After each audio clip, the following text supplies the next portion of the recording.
ఒకవేళ మీరు 30 ఇయర్స్ దాటిన వారైతే అండ్ మీ ఫ్యామిలీ హిస్టరీలో డయాబెటిస్, హైపర్‌టెన్షన్ ఎక్కువ ఉంటే అండ్ మీ లైఫ్ స్టైల్‌లో చాలా వరకు స్ట్రెస్ ఇన్వాల్వ్‌మెంట్ ఉంటే ఎవ్రీ 6 మంత్స్‌కి దయచేసి డాక్టర్ చెకప్‌కెళ్ళి ఒకసారి మీ బీపీని చెక్ చేయించుకోండి. బాడీలో ప్రాబ్లమ్ ఉంటే పెయిన్ వస్తుంది. చాలా సార్లు ఫీవర్ కింద వ్యక్తపరుస్తుంది. కానీ ఒక కండిషన్ మాత్రం ఏ సిగ్నల్ ఇవ్వకుండా బాడీని డ్యామేజ్ చేసుకుంటూ వెళ్ళిపోతుంది. అదే హై బీపీ.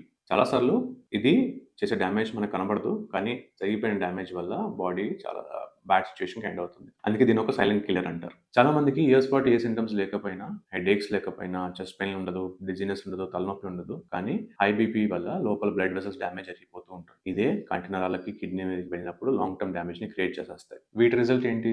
చాలా సార్లు ఎర్లీ ఏజ్‌లో స్ట్రోక్ రావడము, హార్ట్ అటాక్స్ రావడము, కిడ్నీ డ్యామేజ్ జరిగిపోవడము, చాలా యంగ్ ఏజ్‌లో ఐ ప్రాబ్లమ్స్ వస్తుంటాయి. మీరు హెల్తీ కనిపిస్తున్నా గనుక బీపీ కంట్రోల్ ఉన్నట్టు కాదు. ఒకవేళ మీరు 30 ఇయర్స్ దాటిన వారైతే అండ్ మీ ఫ్యామిలీ హిస్టరీలో డయాబెటిస్, హైపర్‌టెన్షన్ ఉంటే, మీ ఫిజికల్ యాక్టివిటీ తక్కువగా ఉండి, సెడెంటరీ లైఫ్ స్టైల్ ఎక్కువ ఉంటే అండ్ మీ లైఫ్ స్టైల్‌లో చాలా వరకు స్ట్రెస్ ఇన్వాల్వ్‌మెంట్ ఉంటే ఎవ్రీ 6 మంత్స్‌కి దయచేసి డాక్టర్ చెకప్‌కెళ్ళి ఒకసారి మీ బీపీని చెక్ చేయించుకోండి. హోమ్ మానిటరింగ్ మంచిదే. కానీ డాక్టర్స్ పర్యవేక్షణలో బీపీ చెక్ చేయించుకొని ఫాలో అప్ చేసుకుంటూ ఉంటే రాబోయే కాంప్లికేషన్స్‌ని మనం ముందే అడ్డుకట్ట వేసిన వాళ్ళం అవుతాం.